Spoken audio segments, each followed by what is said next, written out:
Yes, good afternoon सबको। कैसे हो आप? बढ़िया। चलो जी, तो क्लास आपकी स्टार्ट करते हैं। तो शुरुआत है अभी।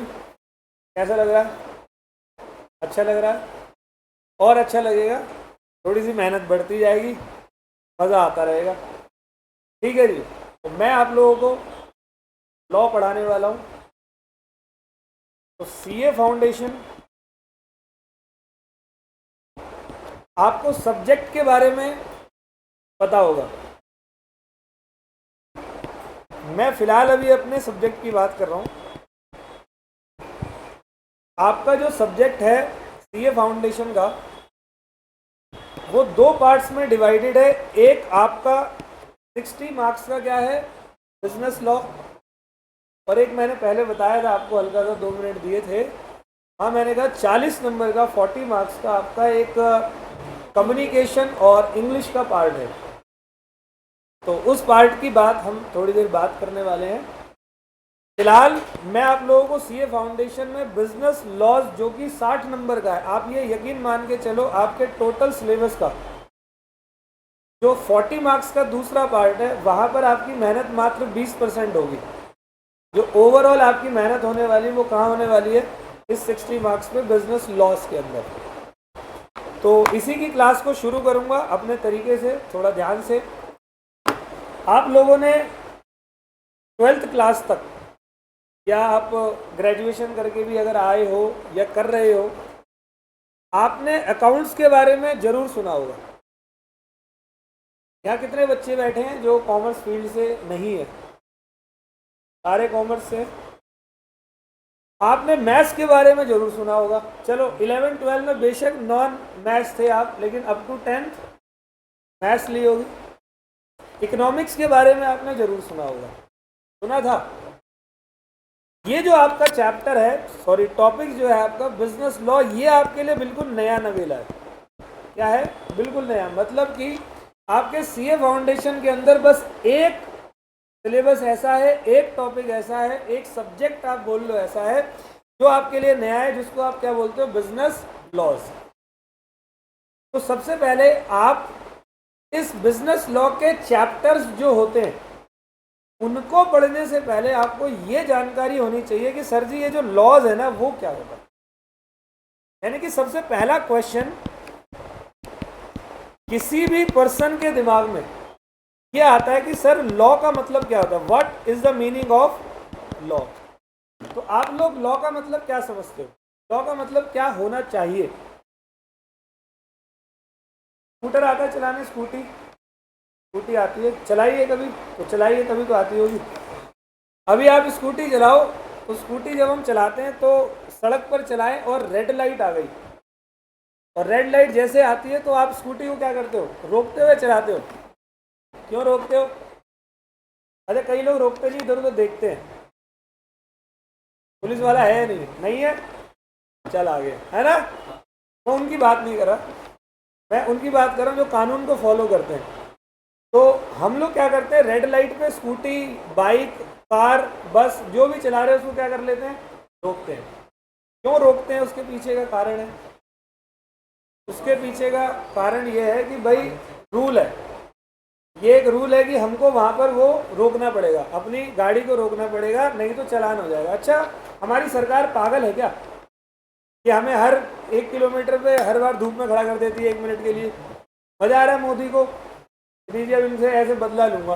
दिल्ली में इन्होंने मेरे को वोट नहीं दिया, केजरीवाल को जिता दिया, अब इनसे ऐसे बदला लेंगे। इनको हर रेड लाइट पे, चिराग दिल्ली की रेड लाइट पे, शेख सराय की रेड लाइट पे खड़ा करना है 2-2 मिनट के लिए।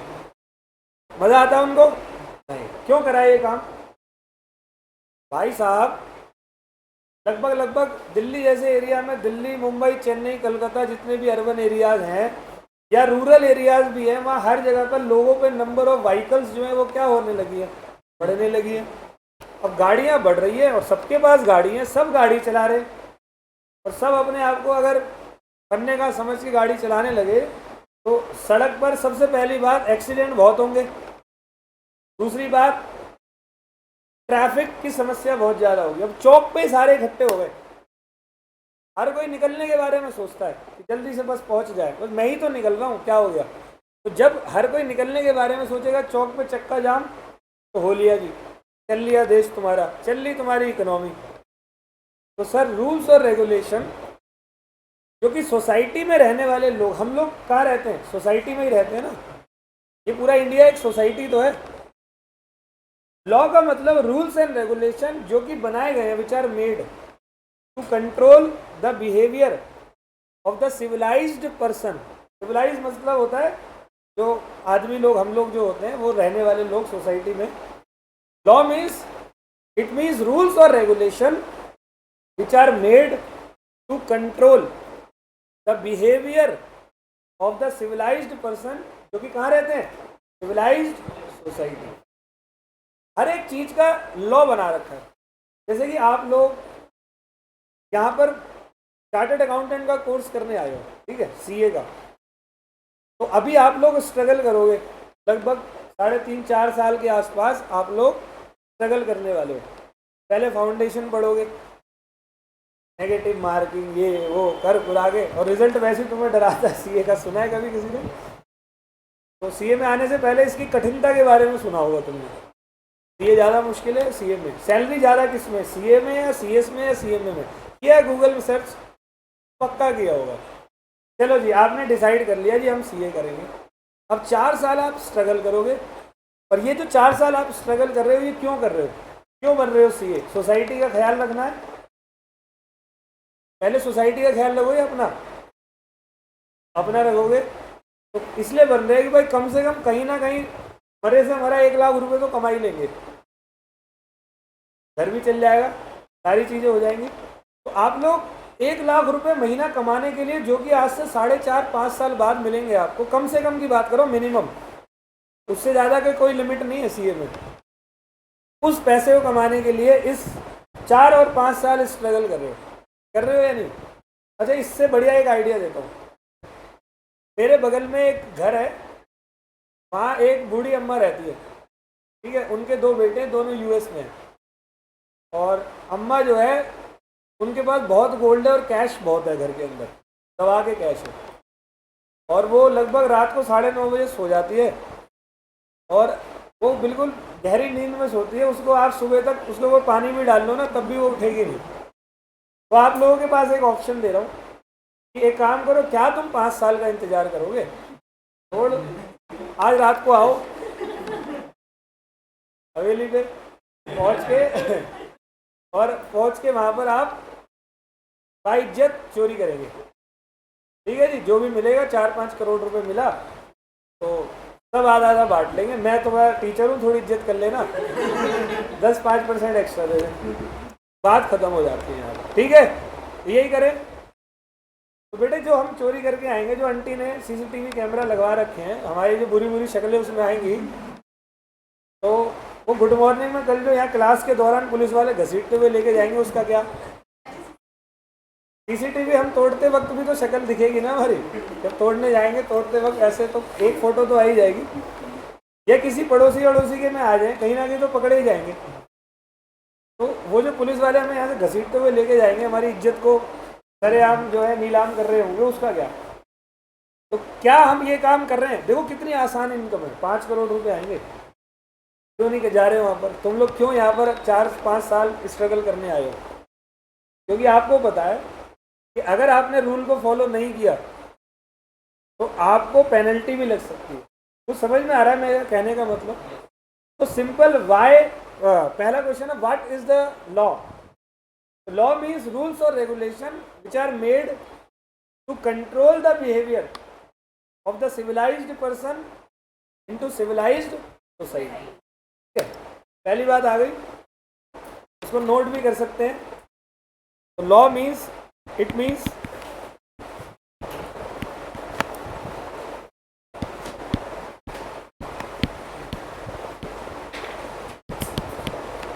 rules or regulation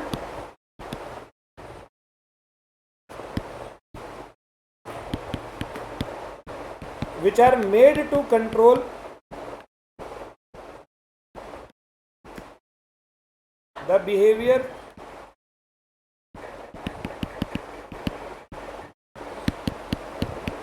of civilised person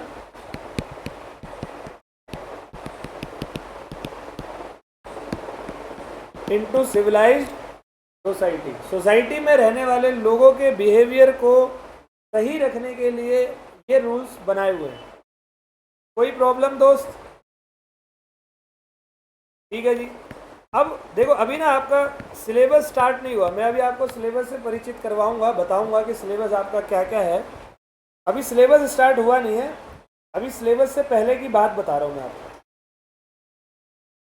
अब एक क्वेश्चन और हमारे दिमाग में आता है जब भी हम बिजनेस लॉ के बारे में या किसी भी लॉ के बारे में जब हम शुरुआत करते हैं, तो एक क्वेश्चन हमारा ये भी आता है, why we should read law. भाई हम लोग लॉ क्यों पढ़ते हैं? अच्छा, आप लोग बोलोगे सर हमें तो पास होना है, बाढ़ में जाए दुनियादारी। गलत तो नहीं कह रहा, मैं आपकी बात नहीं कर रहा, मैं ओवरऑल सोसाइटी की बात कर रहा हूँ। पूरी सोसाइटी ये कह रही है कि why we should read law. तो हम लोग लॉ पढ़ते क्यों है? एक एग्जाम्पल देते हैं, उसके बाद इसका आंसर। अब मान लो कि वही स्कूटी चलाते हुए तुमने रेड लाइट को इधर देखा, लेफ्ट में, राइट में, और देखा, और तुमने कहा कोई भी पुलिस वाला नहीं है, और तुमने भटाक रेड लाइट क्या कर दी? क्रॉस। अच्छा, पुलिस वाले शातिर हो गए आजकल, वो पता है वो पेड़ के पीछे छुपे होते हैं। अच्छा, सामने खड़े होंगे, उन्हें पता है कोई गलती करेगा नहीं, वो पेड़ के पीछे खड़े रहते हैं, वो बिल्कुल दुबक के खड़े रहते हैं। जैसे बंदा रेड लाइट क्रॉस करी, वहीं धप्पा मार के आ गई, इधर चाबी छीनेंगे है। गलत तो नहीं कह रहा। एक बार क्या हुआ जी, पुलिस वालों ने 4-5 मोटरसाइकिल वालों को मतलब रोक लिया। अच्छा, हमारे इंडिया में क्या है, जब भी ट्रैफिक का नियम तोड़ना होता है तो कोई भी पहले ही गलती नहीं करता। देख रहे हैं रेड लाइट में पहले क्या करें, पहले देख रहे होंगे कोई और रेड लाइट क्रॉस कर रहा है या, और जैसे किसी ने करी उसके पीछे 4-5 बोलेंगे। अरे पुलिस वालों ने 4-5 को रोक लिया, उन 4-5 का चालान काटा, तो पुलिस वालों से उन्होंने बोला कि भाई सबसे पहले जो गया था तूने उसको क्यों नहीं रोका? पुलिस वाले ने पहले वाले को रोका नहीं था। पुलिस वाले कह रहे हैं कि वो हमारा ही बंदा था, ठीक है। क्योंकि तुम हो गए हो शातिर, तुम आजकल नहीं जा रहे हो। तो पुलिस वाले वो बिल्कुल पीछे खड़े, जंगल के बिल्कुल झाड़ी सी के पीछे खड़े, जैसे तुमने क्रॉस किया वैसे धप्पा, आजा बेटे चलान। और आजकल चलान भी बड़ा महंगा है, पता है ना तुम्हें, 500-1000 रुपये का चलान होता है कम से कम। अब पुलिस वाला कह रहा है कि जी 500 का चलान। आपने कहा किस लिए? उसने कहा ये आपने रेड लाइट क्रॉस करी, उसका चलान। अच्छा, रेड लाइट क्रॉस करने में चलान होता है? हाँ बेटे चलान होता है। हाँ अंकल मुझे नहीं पता था, आगे से कभी क्रॉस नहीं करूँगा, ठीक है बाय बाय जा रहा हूँ। छोड़ देगा पुलिस वाला तुम्हें? मतलब तुम ये एक्सक्यूज़ दे रहे हो कि तुम्हें लॉ की जानकारी, जैसे फॉर एग्जाम्पल तुमने एक मर्डर कर दिया, लाश सामने पड़ी हुई है, ठीक है, इतने में आई पुलिस आई, तुम्हें कहते हो हाँ जी मारा किसने? मैं कहा मैंने मारा, चलो थाने। मैंने क्यों? मैंने मार दिया, मर्डर किया। मर्डर करने मैंने जेल होती है? कहता ठीक है कल से नहीं मारेंगे, ठीक है। कल से नहीं मारेंगे भाई। तो छोड़ देगा पुलिस वाला, बोले इट्स फाइन नो प्रॉब्लम है। ऐसा होने लग गया तो चल लिया हमारे इंडिया, समझ रहे हो? तो ये कत्ल होंगे इस नाम से ही, कल से नहीं करेंगे हैं। तो हमारे इंडिया में हम लोग लॉ पता है इसलिए पढ़ते हैं, उसका एक ही आंसर है, क्योंकि आप लॉ को इग्नोर नहीं कर सकते। You can not ignore law. करके देखो, लॉ इग्नोर करके देखो, ठीक है, समझ गए? जैसे कि हर कोई बंदा पकड़ा जाता तो कहते मुझे नहीं पता था, मुझे पकड़ है भाई, लेकिन उसको छोड़ा नहीं जाता, पेनल्टी तो उसको देनी पड़ेगी। ओके, तो why we should read law, उसका आंसर है बिकॉज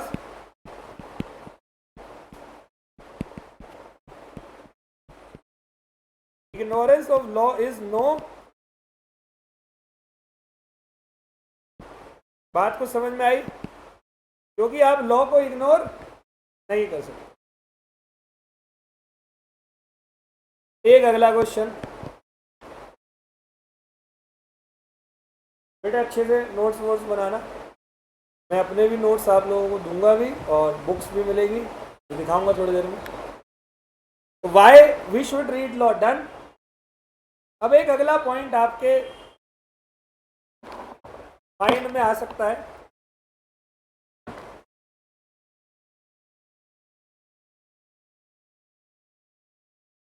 लॉ कितने टाइप के होते हैं?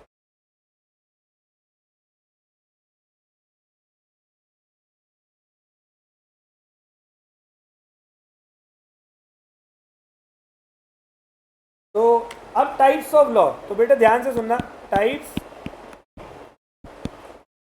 Of law. तो बेटे मेरे लॉ जो है वो दो टाइप के होते हैं।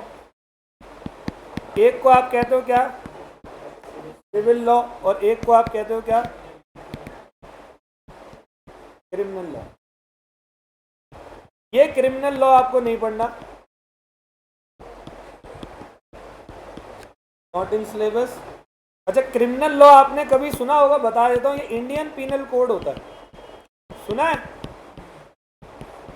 इंडियन पीनल कोड, तो ये हमें नहीं पढ़ना, ये वो लॉयर्स वगैरह जो होते हैं, क्रिमिनल केसेस लड़ते हैं, वो लोग पढ़ते हैं एलएलबी वगैरह में। तो आप लोग सीए कर रहे हो और आप चार्टर्ड अकाउंटेंट का कोर्स कर रहे हो कंपनियों को देखने के लिए। पता है सीए का मेन काम क्या होता है? क्या होता है? सीए का मेन काम होता है ऑडिट करना। ऑडिट क्या? ऑडिट मीन्स दूसरी कंपनियों के फाइनेंशियल स्टेटमेंट को चार्टर्ड अकाउंटेंट जाकर चेक करता है, ये कंपनी कहीं गलत काम तो नहीं कर रही, टैक्स में झूठ तो नहीं बोल रही, इन्वेस्टर का पैसा तो नहीं लूट रही। तो सीए का मेन काम ऑडिट करना होता है। तो वो जितनी भी चीज़ों की ऑडिट करेगा वो सारी की सारी ट्रांजेक्शन बिजनेस ट्रांजेक्शन होगी, बिजनेस ट्रांजेक्शन होगी। तो इसीलिए आप लोगों को यहाँ पर सिविल लॉ जो पढ़ाया जा रहा है उस सिविल लॉ को बोलते हैं क्या? Business law. आई बात समझ? अब बिजनेस लॉज के अंदर बहुत सारे अलग अलग टाइप के लॉ होते हैं, हमें सारे नहीं पढ़ने। फिलहाल आप लोगों के जो सिलेबस के अंदर पढ़ना है, बिजनेस लॉ में बहुत सारे लॉ होते हैं, लेकिन मैं आपके सिलेबस के लॉ के बारे में जानकारी देने वाला हूं। आपको सबसे पहले पढ़ना है इंडियन कॉन्ट्रैक्ट एक्ट,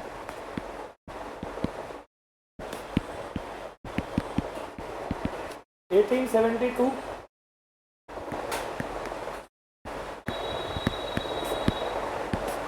दूसरा है आपका सेल्स ऑफ गुड्स एक्ट 1930। तीसरा है आपका इंडियन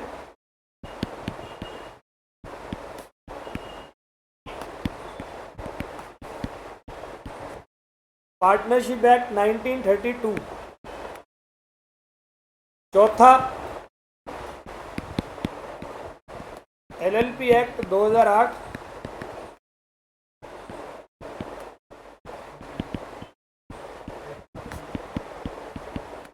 कंपनीज एक्ट 2013। ये आपका 60 मार्क्स का सिलेबस है, ठीक है जी। करीब करीब मोटा मोटा बता रहा हूँ, 20 नंबर का इंडियन कॉन्ट्रैक्ट एक्ट, 10 से 12 का सेल्स ऑफ गुड्स एक्ट, 10 से 12 का, 8 से 10 का इंडियन पार्टनरशिप एक्ट, लगभग 8 से 10 का कंपनीज एक्ट, 4 से 5 का एलएलपी।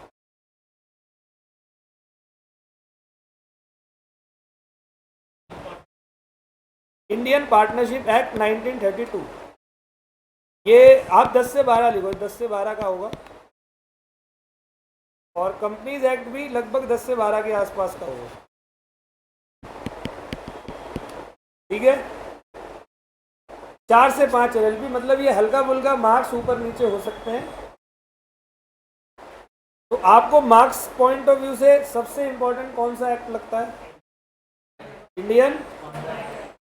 बहुत ही मज़ेदार एक्ट है, आप देखना, पढ़ोगे तब मज़ा आएगा पढ़ने में, फिंगर्स पे होंगी सारी चीज़ें। स्टार्ट जब करेंगे तो आपको धीरे धीरे समझ में आएगा। तो हम ना सीक्वेंस से पढ़ते हुए चलेंगे, एक से लेकर एंड तक, ठीक है जी। ये है हमारा बिजनेस लॉ। सिलेबस अभी भी शुरू नहीं कर रहा, एक चीज़ और समझानी है। अच्छा, यहाँ पर सबके नाम के एंड में क्या लिखा हुआ है? एक्ट का मतलब क्या होता है? मैं अब आप लोगों को बताता हूँ लॉ मेकिंग प्रोसेस। क्या बताने वाला हूँ? लॉ मेकिंग प्रोसेस, ठीक है जी। 3 बातें हो गई ना, चौथी बात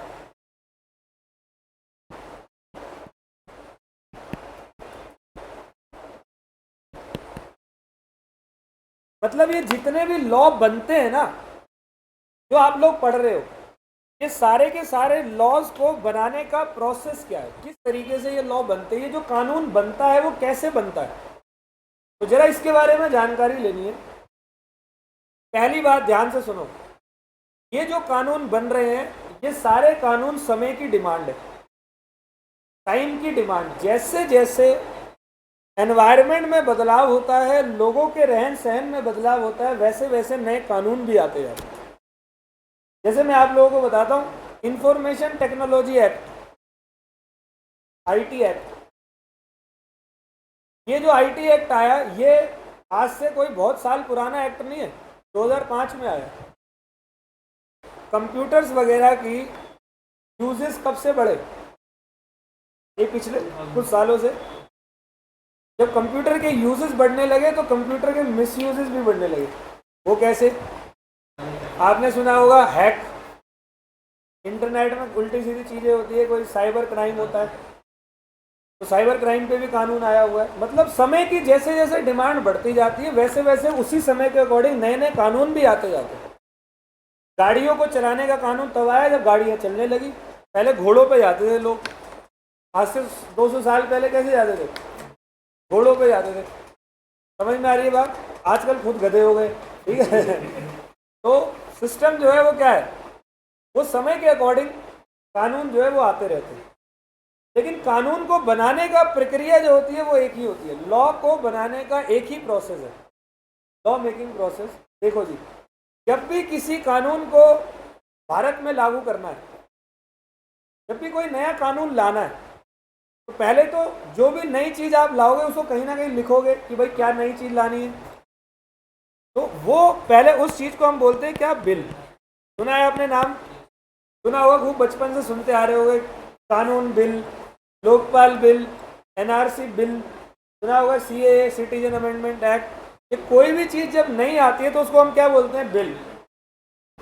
बेटा ये बिल कानून तब बनता है जब वो एक प्रोसेस को पूरा करता है। प्रोसेस क्या है, पहले इस बिल को प्रेजेंट करना पड़ेगा कहां पर, कोई पार्लियामेंट में। हमने अपने रिप्रेजेंटेटिव भेजे हुए हैं, यस और नो, मेंबर ऑफ पार्लियामेंट हमारे ही तो वहां पर है। तो हमने पार्लियामेंट में अपने रिप्रेजेंटेटिव भेजे हुए हैं और वो रिप्रेजेंटेटिव वहां पर बैठते हैं दो जगह पर। एक को बोलते हो आप लोकसभा,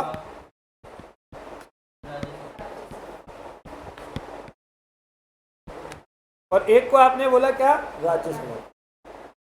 लोकसभा और राज्यसभा, बेटे लोकसभा में जो मेंबर ऑफ पार्लियामेंट होते हैं ना, वो सेंट्रल जो प्राइम मिनिस्टर के इलेक्शन होते हैं ना, वहां से चूज करके आते हैं। और राज्यसभा में जो स्टेट होता है ना, स्टेट की गवर्नमेंट अपने रिप्रेजेंटेटिव भेजती है, उनको क्या बोलते हैं। तो ये पार्लियामेंट में बिल पेश होगा और यहाँ पर सबसे पहले ये दोनों अपनी क्या देंगे, एसेंट, राय नहीं दे रहे, रजामंदी दे रहे। मतलब पहले इस बिल को पास किया जाएगा कहाँ पर, parliament. Majority of the member of parliament उस बिल को क्या करेंगे, पास करेंगे। तो अब ये चीज क्या बन जाएगी, कानून। नहीं, अभी नहीं बनेगी, अभी एक प्रोसेस और है। इसके बाद इसी बिल को जो उन्होंने पास कर दिया मेंबर ऑफ पार्लियामेंट ने, उसको कहाँ पेश किया जाएगा, पार्लियामेंट, सॉरी प्रेसिडेंट के पास। अब ये चीज जाएगी किसके पास, प्रेसिडेंट ऑफ इंडिया के पास। फिर प्रेसिडेंट ऑफ इंडिया उस बिल पर अपने साइन करेगा, मतलब एसेंट देगा। और एसेंट देने के बाद ये कानून जो है वो भारत के ऑफिशियल गैजेट में आ जाएगा। इसको हिंदी में कहते हैं भारत का राजपत्र।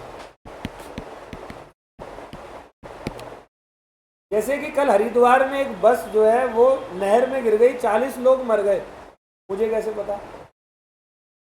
मैं वहीं खड़ा था, वीडियो बना रहा था उनकी।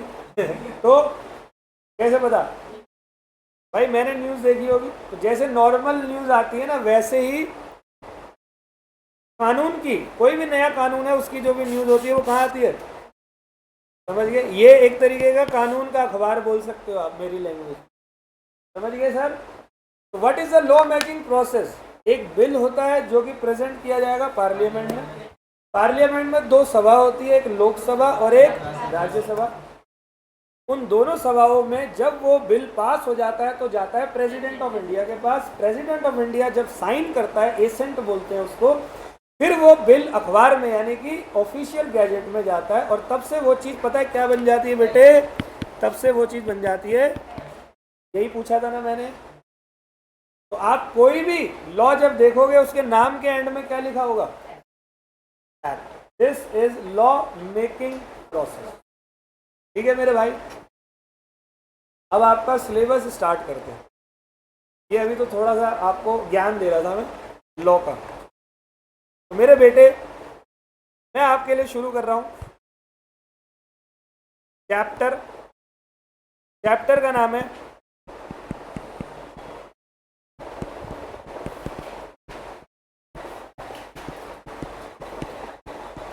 इंडियन कॉन्ट्रैक्ट एक्ट 18, सही लग रहा है, रंगीला रंगीला था। Indian contract act 1872। बेटे 1872 जो इसके अंत में लिखा हुआ है ये क्या है, इसका डेट ऑफ बर्थ है 1 सितंबर 1872 में ये वाला एक्ट आया था। इट केम इनटू फोर्स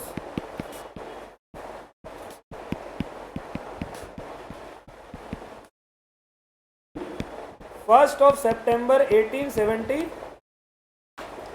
1 सितंबर 1872 को ये वाला कानून जो है वो अस्तित्व में आया था। यहाँ तक कोई दिक्कत? और ये एक्ट भी उस समय के पार्लियामेंट में उसी तरीके से पास हुआ होगा जो तरीका मैंने आपको बताया उस वक्त की पार्लियामेंट में। यहाँ तक कोई दिक्कत? चलो जी आगे बढ़ते हैं।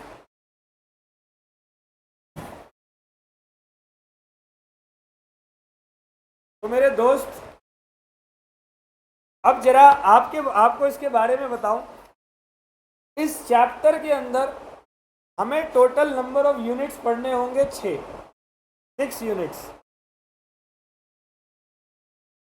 1 2 3 4 5 6 में कितने यूनिट पढ़ने हैं? 6 यूनिट। तो we will discuss 6 unit in this chapter. मैं इन 6 यूनिट को 2 हिस्सों में बांटकर पढ़ाऊंगा आपको। पढ़ाऊंगा तो सीक्वेंस में ही 1 2 3 4 5 6, लेकिन वो जो 6 यूनिट है ना उसको मैं एक तरीके से डिस्ट्रीब्यूट कर रहा हूँ आपके दिमाग से। वो क्या है? जो शुरुआती 3 यूनिट होंगे ना, यूनिट नंबर 1 2 और 3, उसमें मैं आप लोगों को सिखाऊंगा आप कॉन्ट्रैक्ट को बनाते कैसे, how to make a valid. यहां तक कोई दिक्कत? और जो हमारा यूनिट नंबर 4 5 और 6 होने वाला है वो मैं आपको बताऊंगा हाउ टू डिस्चार्ज द। तो आपको असल में यहाँ पर 2 बातें पढ़नी है। एक, कॉन्ट्रैक्ट को आप बनाओगे कैसे, और बनाए हुए कॉन्ट्रैक्ट को डिस्चार्ज कैसे करोगे। देखो आप लोग यहाँ पढ़ने आए हो, पता है आप लोगों को, आप लोग एक दिन में, अब मैं टॉपिक स्टार्ट कर रहा हूँ, ठीक है, यूनिट 1 चालू कर रहा हूँ ओरली, बाकी मैं यहाँ पर लिखवाऊंगा बाद में। आप लोगों को ये बात खुद नहीं पता, आप ना एक दिन में कई सारे कॉन्ट्रैक्ट बना लेते हो। कई सारे कॉन्ट्रैक्ट आप एक दिन में बना लेते हो, आपको पता भी नहीं चलता। अभी प्रूफ करके दिखाता हूं, इसको थोड़ी देर बाद बताऊंगा। आप लोग क्या करते हो, मैं सीधा यूनिट 1 पे आ रहा हूं। यूनिट 1 का नाम है जनरल नेचर ऑफ कॉन्ट्रैक्ट। ठीक है जी, अभी नोट मत करना, थोड़ी देर बाद नोट करना। अभी जरा सुनो, यहां पर हम लोग किसकी बात कर रहे हैं? कॉन्ट्रैक्ट की। पता है आप लोगों को मेरे दोस्त, आप एक दिन में कई सारे कॉन्ट्रैक्ट बना लेते हो और आप लोगों को पता भी नहीं चलता। एग्जाम्पल देता हूं, सुबह कोई दूध लेने गया था भाई, एक हर बैच में एक आधा बच्चा होता ही है जो सुबह उसकी मम्मी उसको डोलची पकड़ा के और पैसे पकड़ा के दूध लेने बेचती है। मेरी माँ भी ऐसी बेचती थी। तो दूध लेने गए, कौन सा दूध लाए? अमूल का काऊ मिल्क, ठीक है जी। तो आप गए, आपका नाम क्या है? दीपक पाठक, मेरा नाम भी है, ठीक है। नाम मुझे अपना भी बताना था तो मैं इस बहाने से बता गया अपना नाम। तो मेरे भाई क्या हुआ कि आप ना दूध लेने गए सुबह सुबह, तो आपने दूध वाले को क्या बोला हुआ? जाती उसके काउंटर पे खड़े हो गए ऐसे ऐसे, और क्या हाल है, सीधी आंख हमारी, मैडम थी दूध वाली, ठीक है। तो दूध मिलेगा या कुछ और ही मिलेगा वहाँ पे? थप्पड़ मिलेगा? नहीं, हो सकता है वो भी इम्प्रेस हो जाए। हो सकता है बात ही बन जाए कुछ। चलो बात नहीं बनाते, काम की बात करते हैं। तो आप गए होगे दूध लेने, तो आपने कितना दूध लाए थे? 1 किलो दूध लेकर आए। तो आपने दूध वाले को बोला होगा, भाई 1 किलो दूध है क्या आपके पास? जनरली पहली बात तो मैं यही पूछता हूँ, अगर मैं भी कभी जाता हूँ कि अंकल दूध है क्या आपके पास? बोलता है हाँ। तो भाई 1 किलो दे दो। मैंने उसको क्या बोला? 1 किलो दूध दे दो। आपको नहीं लगता मैंने उसको क्या दिया? ऑफर। यही ऐसे तो बोलते हैं, 1 किलो दूध दे दो, या कोई इशारा करते हैं? है भाई, यही बोलते हैं। अब दूध वाले ने 2 बात बोली होगी, या तो बोला हुआ दूध नहीं है आगे से ले लो, ठीक है। कई दुकान वालों में यही एटीट्यूड होता है। एक दुकान वाला सो रहा था, उसका दूध मुझे सामने दिख रहा फ्रिज में, तो मैंने ये बेवकूफ़ी कर दी, मैंने अंकल अंकल, तो उठ गया वो। अगर दूध है क्या? है नहीं है आगे जा, ठीक है। बड़ी बेइज्जती लगी मेरे को फील में, चल कोई बात नहीं यार। तो दूध वाला या तो बोल रहा होगा दूध नहीं है, या उसने बोला होगा हाँ भाई दूध है, कितना चाहिए? बोला होगा 1 किलो। वो 1 किलो दूध आपको दिया होगा, तो सामने वाले बंदे ने आपको क्या दी?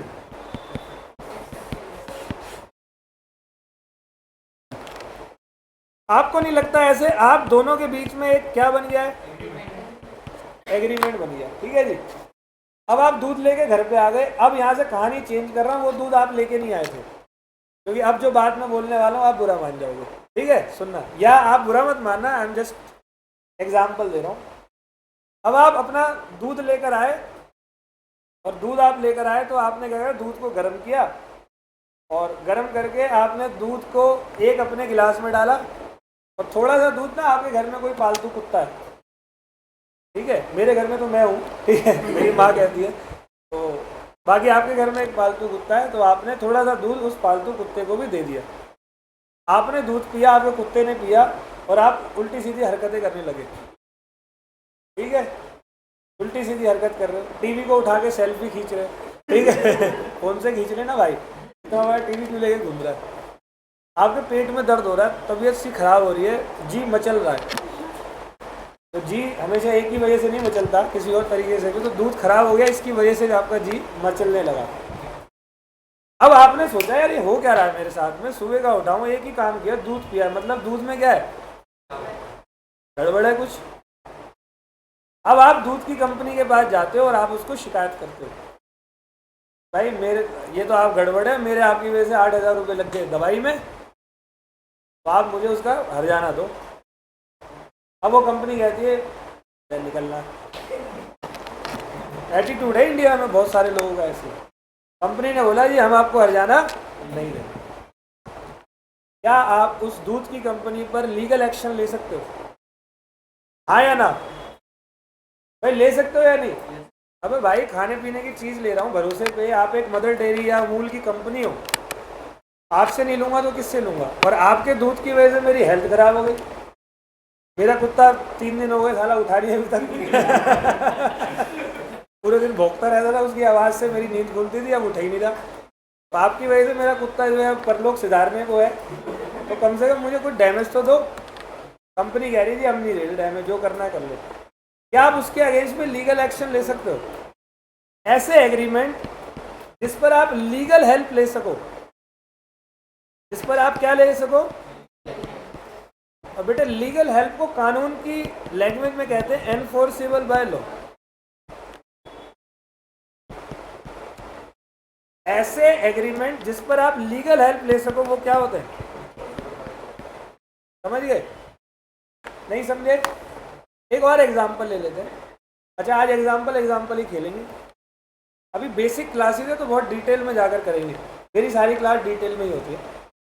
अभी क्या हुआ, फॉर एग्जाम्पल कि आपका ना एग्ज़ाम है, आप अपने घर से निकले, बस 1 घंटे में आपका एग्ज़ाम है, मान लो सीए फाउंडेशन का ही, तो एग्ज़ाम सेंटर पे आपको जाना है। आपने क्या करा, आपने एक ऑटो वाले को हाथ दिया, ऐसे देते ना दिल्ली में ऑटो को, रुक गया। हमारे यहाँ के बड़े शातिर ऑटो वाले दिल्ली वाले भाई साहब, पहले तो ऐसा लगता है कि वो ऑटो वाले नहीं है, मैं ऑटो वाला हूँ और वो मालिक है। अभी मैं यहाँ से जाऊँगा तो ऑटो ही करूँगा, तो वहाँ पर भी यही प्रक्रिया स्टार्ट हो जाएगी। अब मैंने ऑटो वाले को बोला कि भाई मान लो मेरा ही एग्ज़ाम है और मैं ये बोलता हूँ कि भाई निज़ामुद्दीन चलेगा क्या। पहले तो 1-2 ऑटो वाले नखरे करते, मना ही कर देते। चलो मैं डायरेक्टली ऑटो वाले के पास जा रहा हूँ जो जाने को तैयार हुआ, तो मैंने ऑटो वाले को बोला कि भाई क्या निज़ामुद्दीन चलेगा। उसने बोला हाँ जी चलेंगे। मैंने क्या दिया बेटे, उसने क्या दिया, क्या बन गया, प्राइस सेट हो गया। मैंने कितने रुपए, कह रहा 100 रुपये। मगर ठीक है भाई मेरा पेपर है, चलो जल्दी चलो। बैठ गया मैं ऑटो में। अब यहाँ से निकला, 1-2 किलोमीटर आगे गया, ऑटो वाले ने ऑटो को साइड में लगाया। मुझे लगा टायर पंचर हो गया होगा, देखा तो टायर बिल्कुल ओके। मुझे लगा गैस खत्म हो गई होगी, गैस भी बिल्कुल ठीक। कह रहा उतरो। तो क्यों भाई, तेरी शक्ल पसंद नहीं है मुझे मैं नहीं लेके जाता तुझे।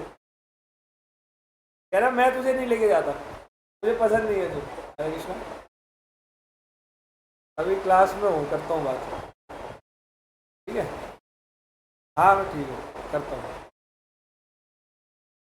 कह रहा तेरी शक्ल पसंद नहीं है। मैं तो भाई क्या कह रहा है, मेरा पेपर है, नहीं जाता।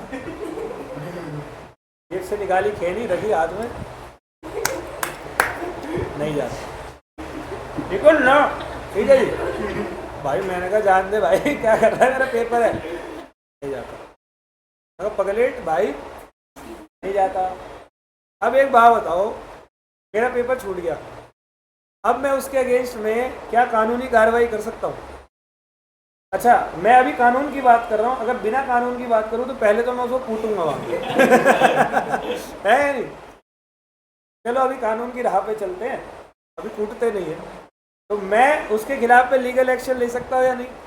तो ऐसे एग्रीमेंट जिस पर मैं लीगल हेल्प ले सकूँ, वो चीज़ क्या है? बात कुछ समझ में आती है? तो ये कॉन्ट्रैक्ट का मतलब होता है an agreement which is enforceable by law is called contract. सही है। इसके आगे अभी कुछ बातें और भी हैं, तो उनमें से एक बात और मुझे याद दिलानी है आप लोगों को, बड़ा बहुत ही मज़ा आएगा आपको सुन के। अच्छा भाई आपका नाम क्या है? पार्थ। वाह, अर्जुन का नाम है पार्थ, है ना? तो पार्थ मेरे भाई आपका बर्थडे कब आता है? 11 जुलाई किसी भी साल में पैदा नहीं हुआ था? 2005। 11 जुलाई 2005 हो गया, 18 का हो गया, 11 जुलाई को होगा। तो मान ले 2004 को हुआ है तो पैदा, ठीक है।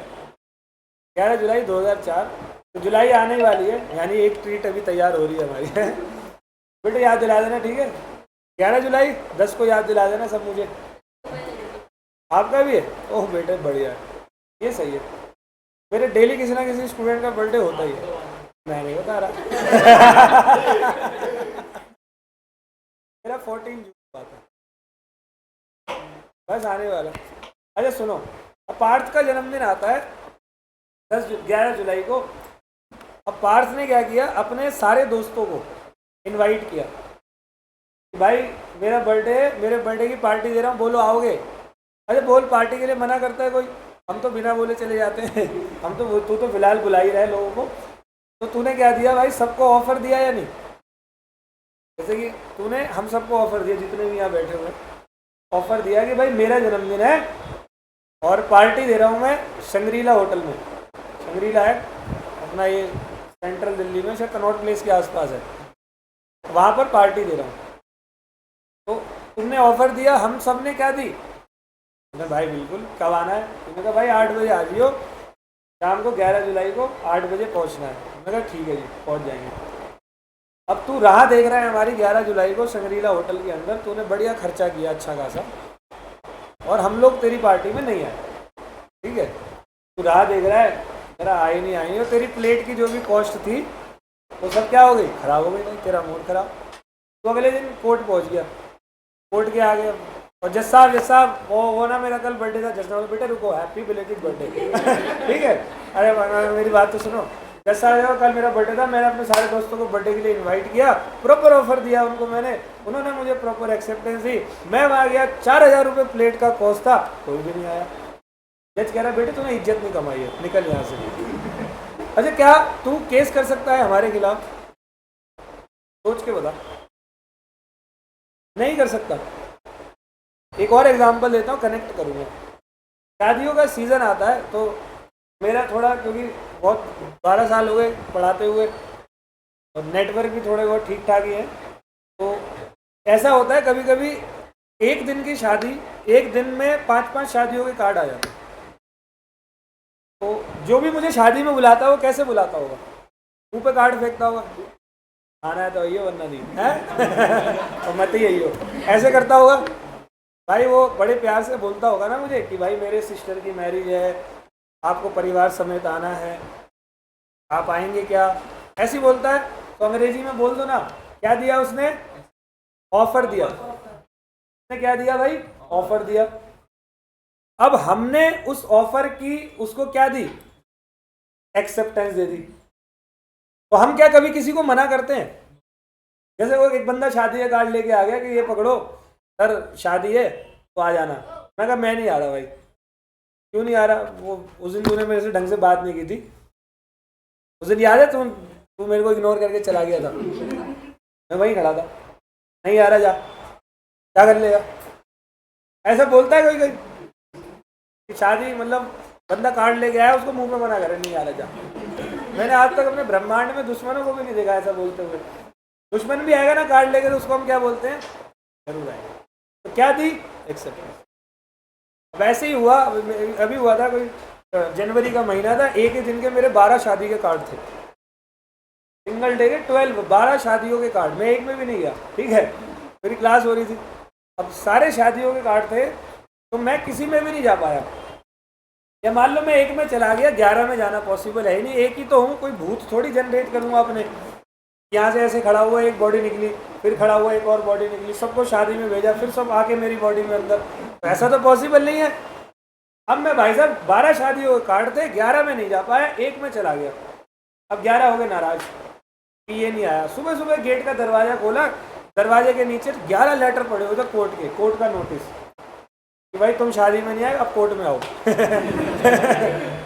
अगर ऐसा चले तो हर शादियों के सीज़न में 50-60 केस तो मेरे ऊपर अकेले हो, 40-50 सुमित सर पे भी हो जाए, 40-50 तुम्हारी फैमिली मेंबर पे भी हो जाए।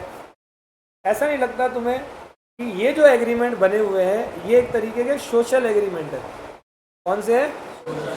और सोशल एग्रीमेंट में कभी भी किसी पार्टी की इंटेंशन नहीं होती है लीगल रिलेशन को बनाने की। जैसे कि मैं किसी से कार खरीदने जा रहा हूँ, वहाँ मेरी इंटेंशन है लीगल रिलेशन बनाने की। कार खराब हुई तो मैं एक्शन लूँगा, लेकिन मैं किसी को बर्थडे पे इनवाइट कर रहा हूँ, वो नहीं आया, उसी में जाके 2 तमाचे लगा दिए, तेरी वजह से पेस्ट्री खराब हो गई, तो ऐसा नहीं होता। समझ गए? तो अग्रीमेंट 2 टाइप के होते हैं, थोड़ा आगे बताऊँगा। एक होता है बिजनेस एग्रीमेंट, एक होता है सोशल एग्रीमेंट। बिजनेस एग्रीमेंट में पार्टी की ऑलवेज इंटेंशन होती है लीगल रिलेशन को बनाने की। सोशल एग्रीमेंट में पार्टी की इंटेंशन नहीं होती लीगल रिलेशन को बनाने की। समझ में आ रहा है? तो आ जाओ जी, यूनिट 1 की शुरुआत करते हैं। यूनिट 1 मैंने क्या बताया आपको? General nature of contract. अभी नोट ऐसे करना, पहले कॉन्ट्रैक्ट का यहाँ पर मैं आपको मतलब बताऊंगा डेफिनेशन के साथ। ओ सॉरी, ये ऑन करो, मैडम को बुलाओ उधर से।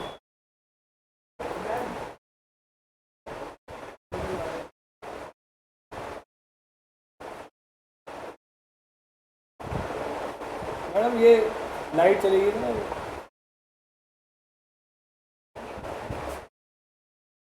सिर्फ इधर से ही होगा शायद। अच्छा आ रहा है, ठीक है।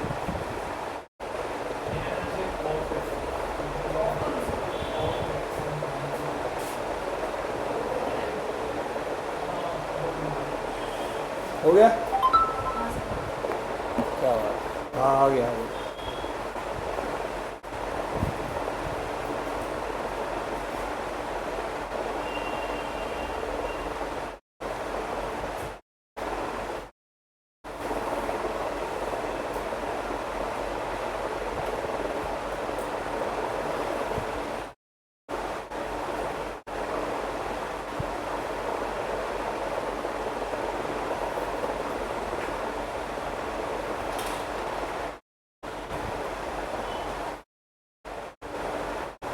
चलो जी, आ गया।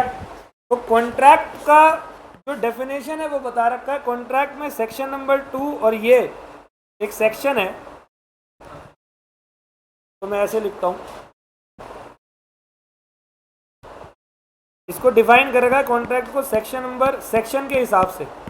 अभी पहले मैं आपको इसको पढ़ना सिखाता हूँ, ठीक है? फिर कॉन्ट्रैक्ट की डेफिनेशन जो कहानी बताई है वो जारी करेंगे। सबसे पहली बात बेटे, लॉ के अंदर क्या होता है, लॉ में ना टॉपिक्स को, जितने भी टॉपिक्स हैं उन सबको सेक्शंस करके डिवाइड करके रखते हैं। जैसे कि फॉर एग्जांपल आप ना दिल्ली से चेन्नई जा रहे हो, चेन्नई में किसी रमेश नाम के बंदे से आपको मिलना है।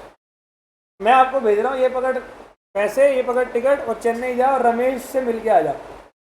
आप चेन्नई गए, चेन्नई स्टेशन पे उतरे और हर एक बंदे से पूछ रहे तेरा नाम क्या है।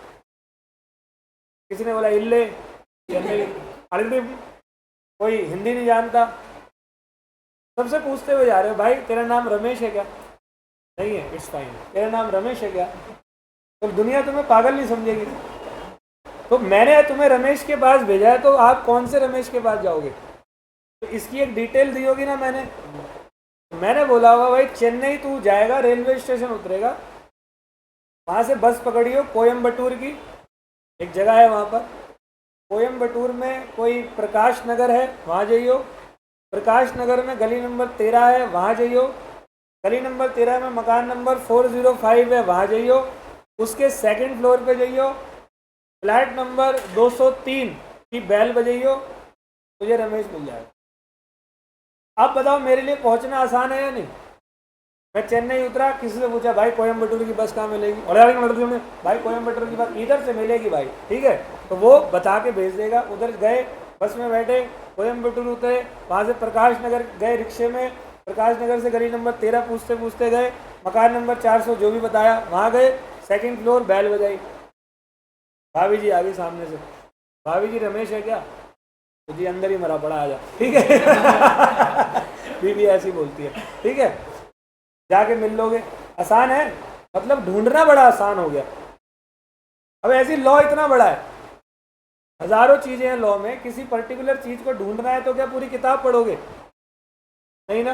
लाइब्रेरी गए हो कभी? लाइब्रेरी में कभी अगर आप जाते हो तो लाइब्रेरी के अंदर आपको कोई एक पर्टिकुलर किताब ढूंढनी है, निकालनी है, तो क्या सारी किताबों को खंगालते हो? एक सेक्शन बने होते हैं ना वहाँ। अब ऐसी लॉ में सेक्शन है, समझ गए? तो लॉ में सेक्शंस का भी बंटवारा किया हुआ है। तो बेटे इसको कहीं साइड में लिख लेना, मैं बता रहा हूँ। 4 चीज़ें होती है, एक होता है सेक्शन,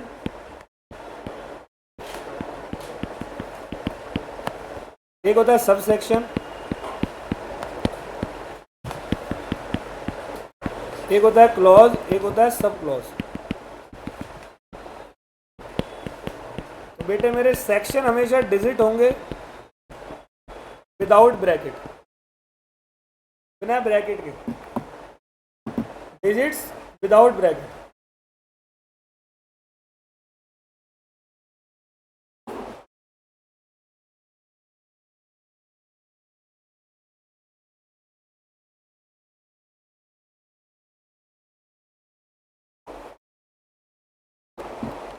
डिजिट्स विदाउट ब्रैकेट।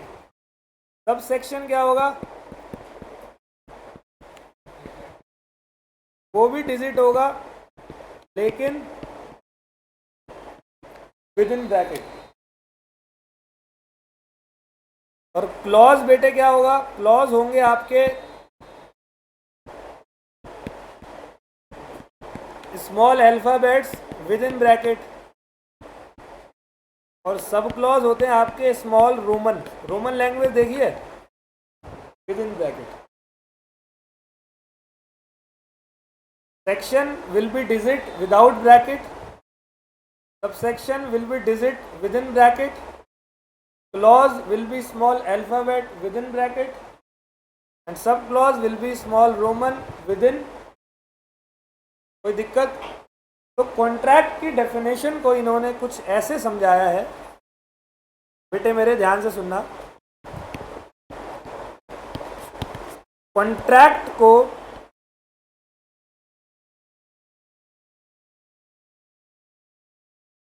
इन्होंने बताया है तो इसको कैसे पढ़ूं? सेक्शन 2 सब सेक्शन नहीं है बेटे, डिजिट कहाँ है? अल्फाबेट है ना। सेक्शन 2 क्लॉज एच आ गया। ये ज्ञान है बहुत बढ़िया वाला, जनरली आपको मिलेगा नहीं जल्दी से। Contract means an agreement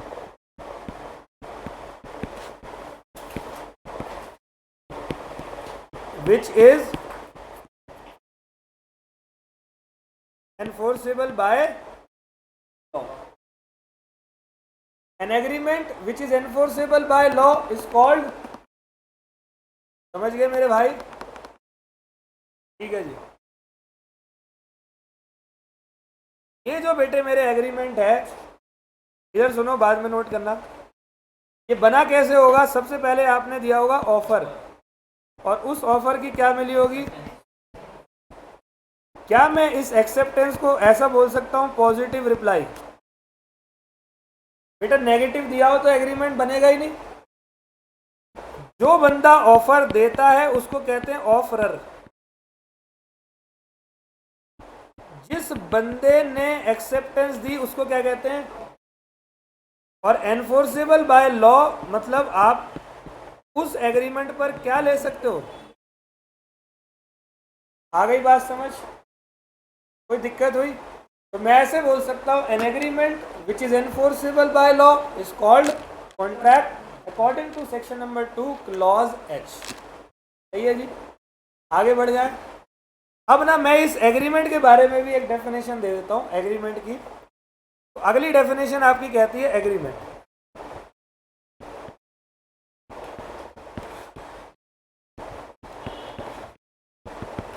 section number 2, बेटे क्या बोलूं इसको अगले को? बेटे घबरा क्यों हो? कंगना रनौत को देखा है कभी? खुल के बिल्कुल। सेक्शन नंबर 2 क्लॉज, तो इसको क्या कहते हैं बेटे? एग्रीमेंट का मतलब, पहले नोट करता हूं इसको और एक एक शब्द को बिल्कुल डीप में करेंगे। किसी को घर तो नहीं आना जल्दी?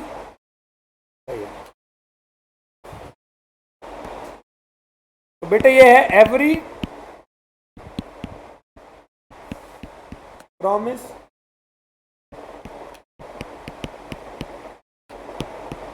और every set of promises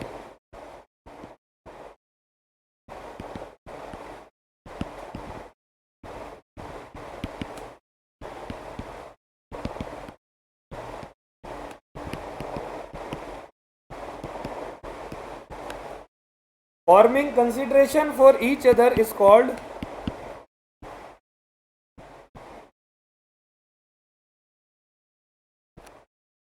agreement। ठीक है जी, आप बस इतना लिखना, इसकी जब मैं एनालिसिस करूंगा तो वो नोट मत करना, नोट वही करना जो मैं बताता हूं।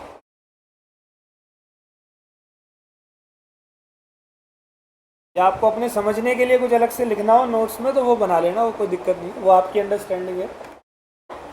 तो मैं आपको नोट्स भी दूंगा लेकिन वो बाद में दूंगा, वरना आप फिर ढीले हो जाओगे, आप लिखोगे नहीं क्लास में। ठीक है, तो आपको लिखना है पूरा का पूरा सिलेबस, हम अच्छे से लिखेंगे, अपने हाथ से लिखोगे तो अंडरस्टैंड रहती हैं चीज़ें। तो यहाँ क्या है? एवरी प्रॉमिस और एवरी सेट ऑफ प्रोमिसेस।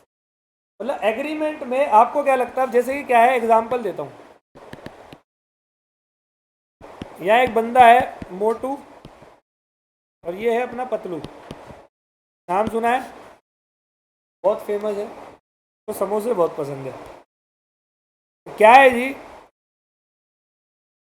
इस मोटू ने पतलू को ऑफर दिया, offer to sell car for ₹5 lakh. Patlu ने मोटू को एक्सेप्टेंस दी,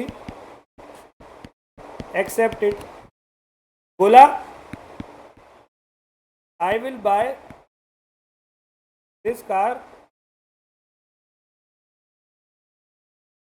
फॉर ₹5 लाख। ठीक है, तो मोटू ने कहा मुझे चाहिए 5 लाख, पतलू ने कहा मुझे चाहिए कार। मोटू ने कहा मैं तुझे दूंगा कार, पतलू ने कहा मैं तुझे दूंगा कितने? आपको नहीं लगता ये दोनों पर्सन आपस में एक प्रॉमिस निभा रहे हैं? क्या एक दूसरे को ये प्रॉमिस नहीं कर रहे? तो एग्रीमेंट का मतलब यही तो होता है, प्रॉमिस करना। एक प्रॉमिस कर लो या एक से ज्यादा कर लो।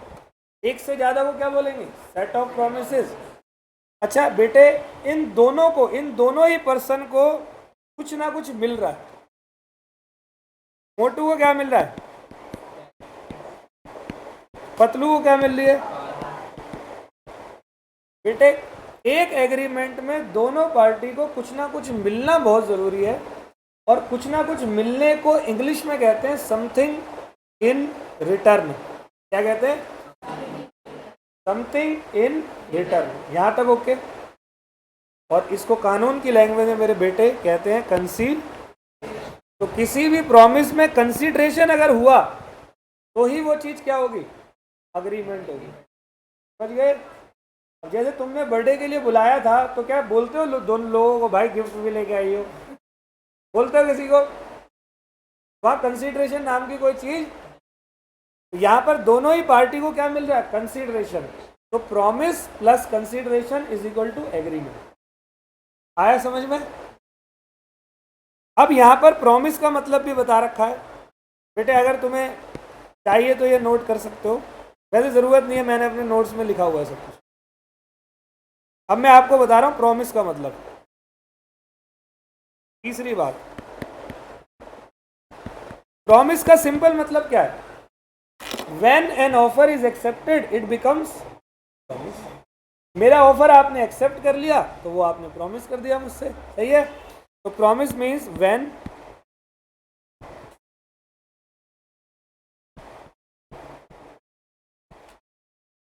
एन ऑफर इज एक्सेप्टेड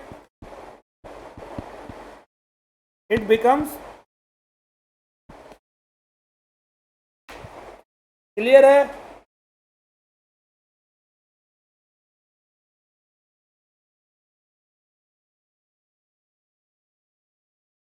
सबको आ गया समझ में?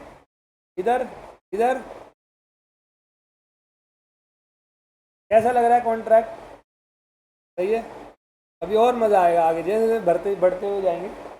अब मेरे बेटे थोड़ा सा आगे बढ़ते हैं। अब मैं आपको दूसरा टॉपिक बता रहा हूँ। ये अभी था टॉपिक नंबर 1, जो क्या था? कॉन्ट्रैक्ट। अब topic number 2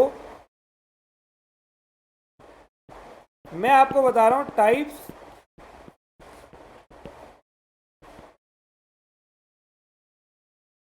of agreement.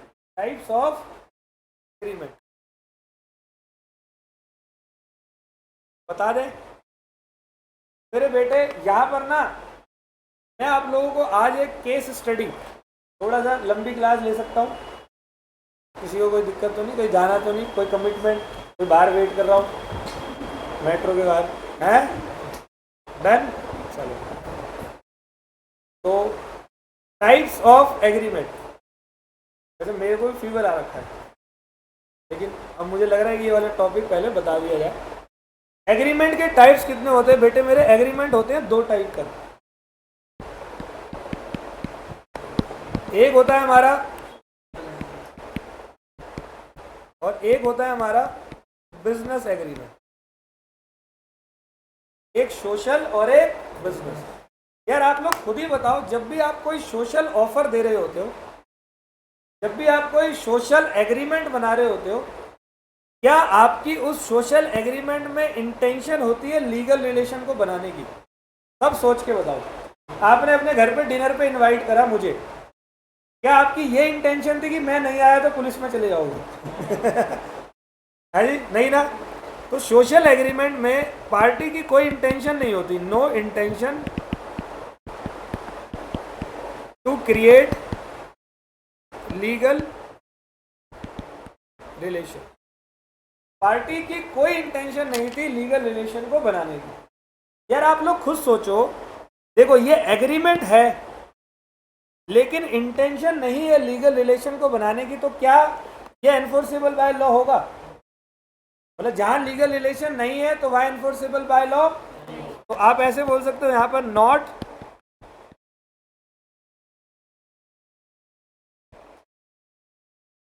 Enforceable by law. मेरे बेटे जब एनफोर्सेबल बाय लॉ नहीं होगा तो क्या ये कॉन्ट्रैक्ट होगा? No contract. यहां तक कोई दिक्कत?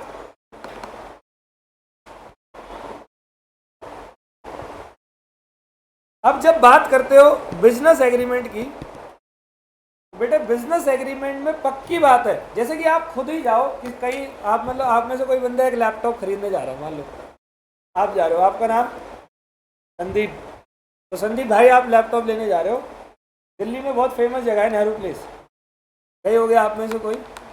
नेहरू प्लेस में आप लैपटॉप लेने गए तो लैपटॉप वालों को आपने ऑफर दिया कि भाई मुझे एक लैपटॉप खरीदना है, मान लो डेल का लैपटॉप लेना है, टच स्क्रीन वाला, ऐसे वाला लेना 360 जो मेरे पास है।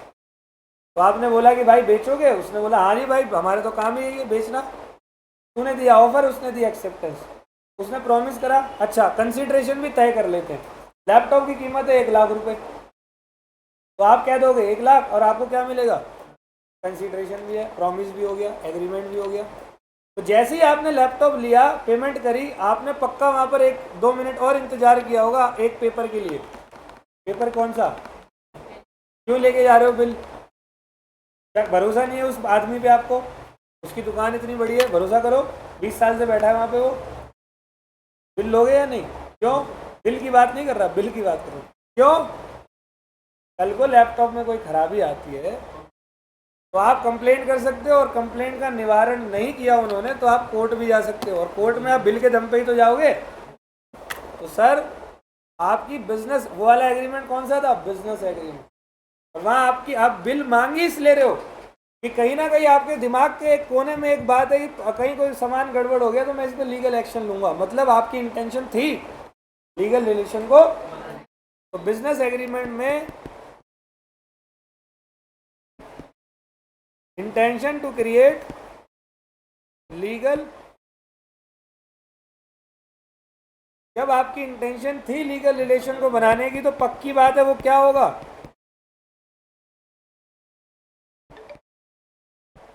और पक्की बात है देख, एग्रीमेंट तो ये पहले से ही है, एनफोर्सेबल बाय लॉ हो गया, तो ये क्या हो गया?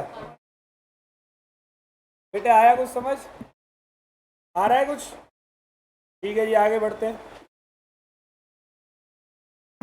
अब यहां पर मुझे एक ना बात समझ में आ रही है, एक कंक्लूजन निकाला मुझे, मेरे को यहाँ पर एक कंक्लूजन निकालने में जो है अच्छा लगेगा।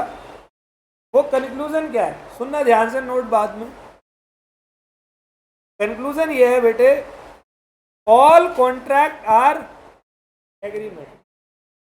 कॉन्ट्रैक्ट कोई भी बनेगा उसमें एग्रीमेंट होगा ही होगा, बट ऑल एग्रीमेंट आर, नहीं आया? आ गया? All contract are agreement but all agreement are, यहां कंक्लूजन लिखता हूं और फिर दोबारा सोशल एग्रीमेंट पे आऊंगा। कंक्लूजन है ऑल कॉन्ट्रैक्ट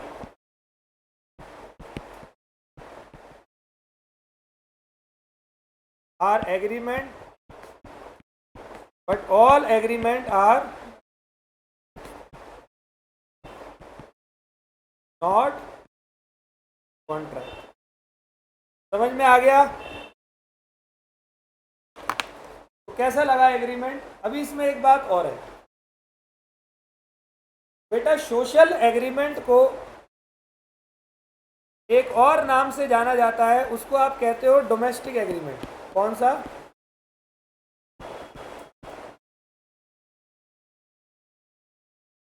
डोमेस्टिक मतलब घरेलू एग्रीमेंट। तो जरा इसकी एक डिटेल देनी है और वो खत्म होते ही छोड़ दूंगा, इससे आगे नहीं बढ़ रहा, बस एक डिटेल देनी है। तो सबसे पहले आपको एक जानकारी देता हूं कि बेटा जो आप लोग लॉ पढ़ रहे हो, इस लॉ में आपको सिर्फ और सिर्फ सेक्शंस, यानी कि सिर्फ सेक्शन नहीं पढ़ने, सिर्फ एक्ट नहीं पढ़ना, इंडियन कॉन्ट्रैक्ट एक्ट अकेला नहीं पढ़ना, इसके साथ आपको कुछ केस स्टडीज भी पढ़नी है। केस स्टडी समझते हो? 12th क्लास में की होगी बिजनेस स्टडीज। अच्छा, लॉ के अंदर केस स्टडी का मतलब क्या होता है कि भाई पास्ट में कुछ पार्टी, दो या दो से ज़्यादा पार्टी में, दो पार्टी में जनरली केस होता है, दो पार्टी आपस में किसी बात पे भिड़ गए, उन्होंने कोर्ट में क्या कर दिया? केस कर दिया।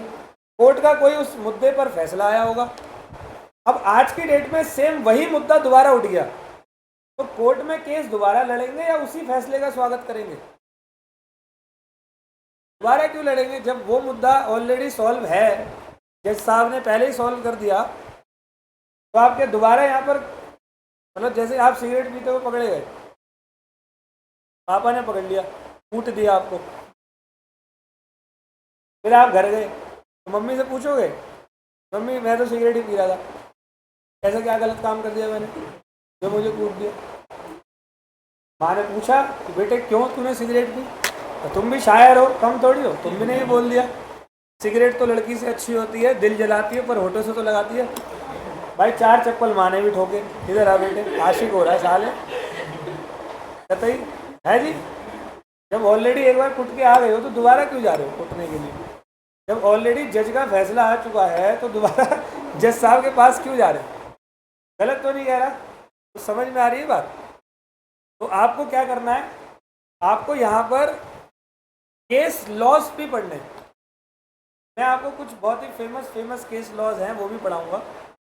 तो एक केस की मैं शुरुआत करता हूँ, करें शुरुआत, उसकी ना एक वीडियो भी दिखाऊंगा आपको अभी। तो करते हैं शुरुआत। एक ना जगह थी, जगह का नाम था सीलोन, श्रीलंका में। यहाँ करते हैं, नोट मत करना, क्या है जगह का नाम? सीलोन। पहले श्रीलंका को सिलोन बोला जाता था, ठीक है जी। तो वहाँ पर एक हस्बैंड वाइफ रहते थे, बड़ा प्रेम था आपस में, करना पड़ता है भाई, मजबूरी है, ठीक है जी। अब क्या हुआ कि बड़ा प्रेम था आपस में, उन दोनों ने इंग्लैंड जाने का सोचा घूमने के लिए कि चलो जी इंग्लैंड चलते हैं घूमने। अच्छे खासे परिवार था उनका, तो वो लोग इंग्लैंड पहुँचे, थोड़ा बहुत घूमा। इंग्लैंड में क्या हुआ, उसकी वाइफ की तबीयत खराब हो गई।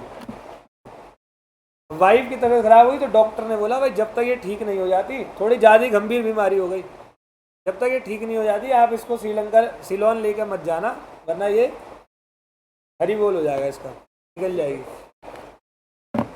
हस्बैंड मनी मन खुश हुआ। का सही है। हस्बैंड ने जल्दीबाजी में अपनी वाइफ को बोला अब तू यहीं रह, तो मैं तुझे वहाँ से पैसे भेजता रहूँगा। ऑफर दिया या नहीं? वाइफ ने कहा ठीक है, भेजता रहिए पैसे। हस्बैंड पहुँच गया अपने घर, श्रीलंका चला गया। हस्बैंड भूल गया, हस्बैंड को पुराना प्यार याद आ गया, ठीक है जी। हस्बैंड भूल गया, अब भूल गया, उसकी वाइफ इंतजार कर रही है और उसका अभी तक पैसा नहीं आया। उसकी वाइफ को गुस्सा आ गया, उसने कोर्ट में केस कर दिया। कोर्ट में बोला जी हमारे बीच में एग्रीमेंट हुआ था, ये मुझे पैसे देगा, अब ये दे नहीं रहा। कोर्ट ने ये बात बोली कि भाई हस्बैंड और वाइफ में एक दिन में 40 एग्रीमेंट रोज होते हैं नहीं होते? मैं खुद 4 एग्रीमेंट सुबह करके आया हूँ आज, ठीक है, रोज एग्रीमेंट होते हैं। अब हस्बैंड वाइफ सारी चीज़ें जरूरी थोड़ी है रोज पूरी कर पाए, ये जरूरी है वाइफ सारी चीज़ें रोज पूरी कर पाए। तो डेली कोर्ट में आओगे, यही खेलते रहे हम लोग, बाकी ये केस ना सॉल्व करें। वो जो कातिया वाला केस है सनी देओल का वो अभी तक ख़त्म नहीं हुआ है और तुम पहले आ गए कि मेरे हस्बैंड ने सोने की चैन देने के लिए बोला था, अभी तक दे नहीं है, तो केस करो। तो यही खेलते रहे। तो जज ने बोला बेटे ये ना डोमेस्टिक एग्रीमेंट है, मतलब घरेलू एग्रीमेंट। तो घरेलू एग्रीमेंट में आपस में कोई इंटेंशन नहीं होती लीगल रिलेशन को बनाने की। जैसे आज सुबह मैंने अपनी वाइफ को एक वादा किया कि भाई एक कमरे में एसी लगाना, रात को गर्मी सी लग रही थी, मैं कहा चल इसमें एसी भी मैं लगा दूंगा, 1-2 दिन में एसी लगा देते हैं। उसने कहा ठीक है, तो बेटे एग्रीमेंट हो गया। अब मान लो कल शाम को मैं घर पहुंचा, भूल गया, वाइफ गेट पे गिरेबान पकड़ ले, इधर आ बेटे, इधर आ, बता कब लगाएगा? अच्छा लगता है पति की इज्जत सरेआम गेट पे अंदर मार ले। पब्लिक प्लेस, सामने वाली भाभी खड़ी है वो भी देख रही है, उसका भी मैं क्रश हूँ, ठीक है। तो ये तो बात ठीक नहीं है ना। तो थोड़ी देर में फ़ोन करता हूँ, तो जी ये तो गलत हो जाएगा ना। तो वहाँ डोमेस्टिक एग्रीमेंट हुआ हस्बैंड वाइफ के बीच में, और कोर्ट ने बोला ये जो डोमेस्टिक एग्रीमेंट में है, यहाँ पर तुम दोनों की इंटेंशन नहीं थी लीगल रिलेशन को बनाने में। जब आपकी इंटेंशन ही नहीं है लीगल रिलेशन को बनाने की, तो आप केस फाइल, तो वो जो डॉक्टर वॉक्टर का जो भी सीन हुआ, वाइफ वो वापस अपने आप घर आ गए। सही है। ये केस आपके एग्जाम में भी आता है। देखें इस केस को एक बार, सुनना ध्यान से।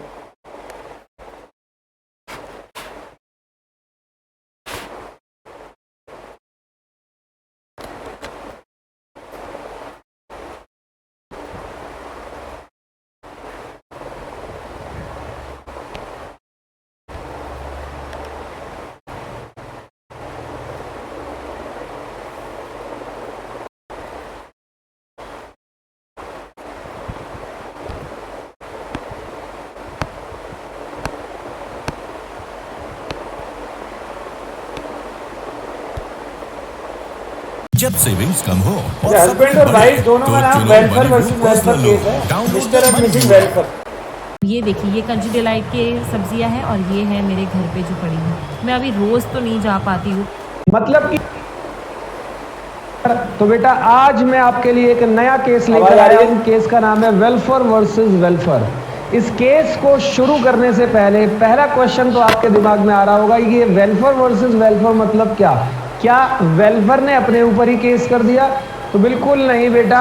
वेलफेयर जो पहले वाला जो नाम है वो मिसेस वेलफेयर है, उसने अपने हस्बैंड मिस्टर वेलफेयर पे केस किया था। केस की शुरुआत से पहले मैं आपको ये बताता हूँ, कुछ याद दिलाता हूँ कि कॉन्ट्रैक्ट एक्ट बेटा हम लोगों ने पढ़ा। कॉन्ट्रैक्ट एक्ट के अंदर मैंने आपको यूनिट नंबर 1 में एक चीज बताई, 10 का दम, essentials of a valid contract, जिसमें 10 पॉइंट थे।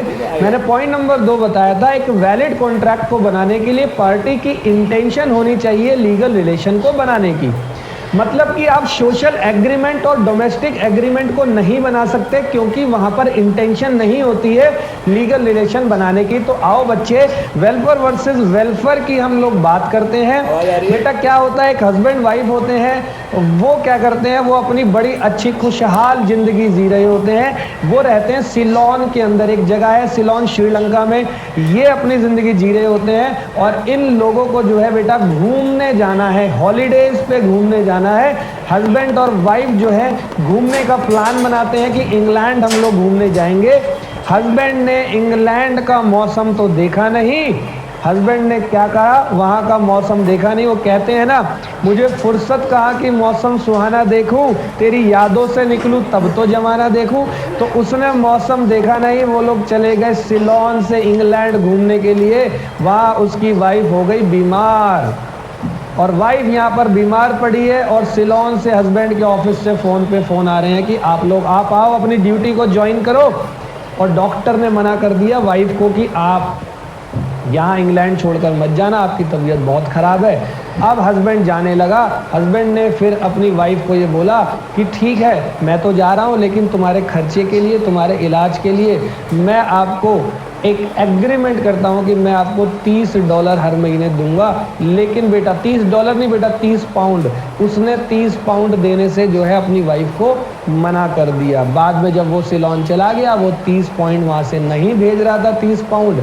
वाइफ टेंशन में आ गई। अब वाइफ ने बोला कि अब तो नहीं छोड़ूंगी मैं इस आदमी को, और वाइफ चली गई बेटा कोर्ट। अब कोर्ट जानने के बाद क्या हुआ, कोर्ट ने ये बोला कि आप लोग अपने क्या हर डोमेस्टिक यानी कि घरेलू झगड़ों को यहाँ पर लेकर आ जाओगे। ऐसे तो कई हस्बैंड ऐसे हैं, कई वाइफ ऐसी हैं जो आप एक दूसरे को आपस में जो है वो हजारों टाइप के वादे करते हैं। क्या हर वादा तोड़ने पर आप लोग कोर्ट आ जाओगे? तो कोर्ट ने भी ये डिसाइड किया कि ये जो एग्रीमेंट है ये डोमेस्टिक एग्रीमेंट है। यहाँ पर हस्बैंड की इंटेंशन नहीं थी लीगल रिलेशन को बनाने की। That is the reason court ने ये बोला कि डोमेस्टिक एग्रीमेंट में लीगल इंटेंशन नहीं है, इसीलिए ये एग्रीमेंट वैलिड एग्रीमेंट यानी कि वैलिड। समझ में आया बेटे? ये था हमारा केस वेलफेयर, ये था हमारा केस वेलफेयर वर्सेस वेलफेयर, जो कि डोमेस्टिक एग्रीमेंट की बात करता है। आपको कोई भी कॉन्ट्रैक्ट जो बनाना है वो डोमेस्टिक नहीं बनाना, सोशल नहीं बनाना। कौन सा बनाना है? बिजनेस। यहाँ तक समझ में आया? तो एक बार रिवाइज कर लें जो हमने पढ़ा है, छोड़ देता हूँ उसके बाद। इंडियन कॉन्ट्रैक्ट एक्ट की शुरुआत हुई है 1 सितंबर 1872 को। इंडियन कॉन्ट्रैक्ट एक्ट में टोटल नंबर ऑफ यूनिट 6 पढ़ने हैं। शुरुआती 1, 2, 3 में मैं बताऊंगा कैसे कॉन्ट्रैक्ट को बनाएं और 4, 5, 6 में डिस्चार्ज कैसे करें, मतलब ख़त्म कैसे करें। Unit 1 general nature of contract बात करता है कॉन्ट्रैक्ट की सबसे पहले डेफिनेशन की। सेक्शन 2 क्लॉज H ये बात बोलता है an agreement which is enforceable by law is called contract. और उसके बाद एग्रीमेंट मतलब क्या होता है, offer plus acceptance is equal to agreement. Enforceable by law means legal help can be taken. Section number 2 clause E आपसे ये बात करेगा कि एग्रीमेंट का मतलब क्या होता है। तो एवरी प्रॉमिस और every set of promises forming consideration मतलब something in return for each other is called agreement. Promise मतलब when an offer is accepted it becomes promise. Agreement हमारे 2 टाइप के होते हैं, एक सोशल एग्रीमेंट, एक बिजनेस एग्रीमेंट। सोशल एग्रीमेंट में party की इंटेंशन नहीं होती है लीगल रिलेशन को बनाने की, इसीलिए एनफोर्सेबल बाय लॉ नहीं होगा कॉन्ट्रैक्ट। बिजनेस एग्रीमेंट में पार्टी की इंटेंशन होती है लीगल रिलेशन को बनाने की, पक्का एनफोर्सेबल बाय लॉ होगा, पक्का कॉन्ट्रैक्ट होगा। कंक्लूजन निकलता है all contract are agreement but all agreement are social agreement are not contract. Business agreement are. समझ में आ गई भाई? आपको सारे के सारे नोट्स लिखने हैं और जैसी आपके एग्ज़ाम्स जैसे सिलेबस होगा वैसे ही मैं आपको एक अपने नोट्स भी दूंगा। पूरे के पूरे नोट्स हैंडमेडेड ये वाले हैं। दिख रहे हैं बेटे, कैसे लग रहे हैं? देखो हर एक चीज़ को यहाँ पर बहुत अच्छे से बताया हुआ है। और इसके अलावा एक बुक भी आपके पास आएगी, बुक मैं आपको शो कर देता हूँ।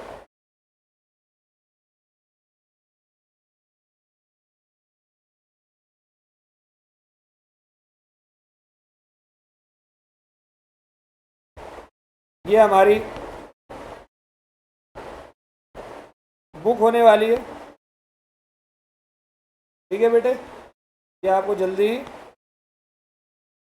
मिलेगी, तो इसको आप आराम से पढ़ेंगे, पूरा का पूरा कोर्स करेंगे, रिवाइज करेंगे, मैराथन करेंगे, टेस्ट वगैरह होंगे। केस स्टडीज़ को अलग तरीके से बताया जाएगा और केस स्टडीज़ को क्लास में सॉल्व कैसे करते हैं उसकी टेक्निक बताई जाएगी, ठीक है। तो आज आपको यहीं रोकते हैं। बहुत बहुत धन्यवाद। थोड़ा लंबी क्लास तो नहीं हुई वैसे तो आपकी क्लास 1.5 घंटे की होगी, ठीक है। मेरी लॉ की क्लास 1.5 आवर, 1 घंटा 15 मिनट 20 मिनट मिनिमम होनी है। तो मिलते हैं आपसे बहुत जल्दी दोबारा से। Thank you so much.